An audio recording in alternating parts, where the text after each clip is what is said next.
this video, we'll take a look at the properties of arcs of a circle. In this diagram, this is the center of this circle and the radius is r. Arcs AB and CD are subtended by the angles at center x and y respectively. In junior form, we have learned that the length of arc AB can be calculated by this formula. This is equal to 2 pi r, the circumference, times this fraction. And then for arc CD, we can have a similar formula. But this time the angle we are interested in is y. Now we have two equations. If we divide these two equations, then we can get a formula like this. That means arc AB over arc CD is equal to the ratio of these two expressions. All of these common factors can be cancelled out. That means as a result, we can get that the length of arc AB over the length of arc CD is equal to the size of x over the size of y. And in senior form, we learned that this property is known as arcs proportional to angles at center.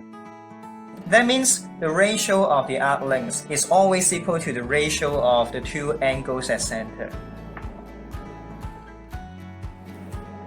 Now let's take a look at this situation. Here M and N are angles at circumference. Angle M is subtended by arc AB and angle N is subtended by arc CD.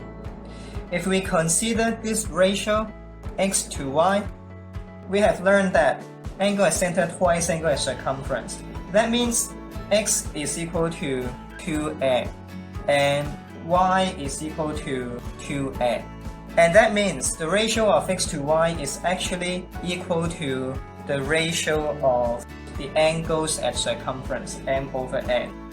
And previously we have learned that the ratio of arc AB to arc CD is equal to x over y. And here x over y is equal to m over n. Therefore, arc AB over arc CD also equals the ratio of angles at circumference. And this property is known as arcs proportional to angles at circumference. To conclude, for properties of arcs of a circle, there are only two major properties. The first one is arcs proportional to angles at center, and the second one is similar, that is arcs proportional to angles at circumference. Let's take a look at these three cases. For these three cases, we have different given information. For the first case, we are given that the arcs are equal. For the second case, we are given that the angles at center are equal. For the third case, we are given that the chords are equal. So for the first case, if we are given that the arc lengths AB and CD are equal, because we have learned that arcs are proportional to angles at center. So we can see that if the arcs are equal, that means the angles at center should be equal as well. So we can conclude that angle AOB is equal to angle DOC. On the other hand, if these two angles are equal, that means these two triangles are congruent because of SAS. So we can also conclude that the chords are equal. So that's the conclusions we can draw from this given information. And then for the second case, we're given that the angles at center are equal. Then we can immediately see that because arcs are proportional to angles at center, so we can conclude that arc AB is equal to arc CD. And then on the other hand, similarly, because these two triangles are congruent, we can also say that chord AB and CD are equal. Now for the third case, if we are given that the chords are equal, then we can see that these two triangles are congruent because of SSS. So we can see that the angles at center must be equal because they are corresponding angles of congruent triangles. And if the angles are equal, then we can see that the arcs should also be equal because the arcs are proportional to angles at center.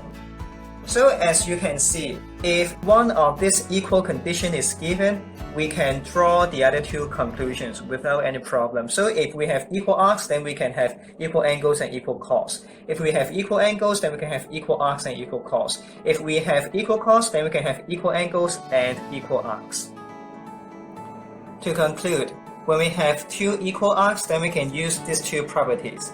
We have equal arcs, equal angles, and equal arcs. equal cos. And then for the second case, if we have two equal angles, then we can use these two properties. We have equal angles equal arcs, and equal angles equal cos. Finally, for this case, if two cos are given to be equal, then we can have the two properties like this. We have equal cos equal angles, and equal cos equal arcs. Therefore, we have 6 properties for these 3 similar cases. There is something to note on your textbook. Since we have learned that angle at center twice angle at circumference, therefore, the equal angles that we have just learned does not only mean equal angles at center, it can also mean equal angles at circumference. The second note reminds you that the 6 properties that we have just learned can also be applied to equal circles. That means when we have 2 equal circles and we have 2 equal arcs on these equal circles, we can still use these properties. The last note tells you that these properties can be summarized by this figure. That means if one of these conditions is true, the other 2 conditions are also true. And conversely, if one of them is not true, then the other 2 will not be true.